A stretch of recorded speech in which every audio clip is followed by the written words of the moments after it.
اللهم من كنت مولاه فهذا علي مولاه۔ حضرت عمر کے پاس ایک عورت لائی گئی۔ اس عورت نے زنا کیا تھا۔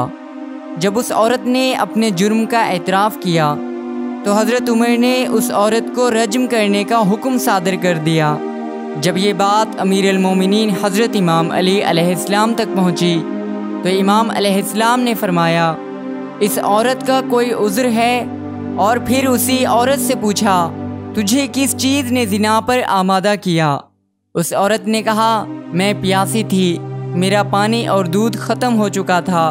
ایک شخص جس کے پاس پانی تھا اس سے پانی مانگا، اس نے پانی اس شرط پر دینے کو کہا کہ میں اس سے اپنی عزت لٹاؤں۔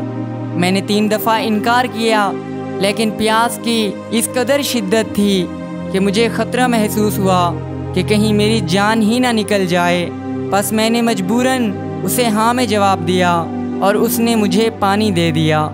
امیر المومنین حضرت امام علی علیہ السلام نے حضرت عمر سے فرمایا، اے عمر، یہ عورت مجبور تھی، لہٰذا اسے چھوڑ دیا جائے۔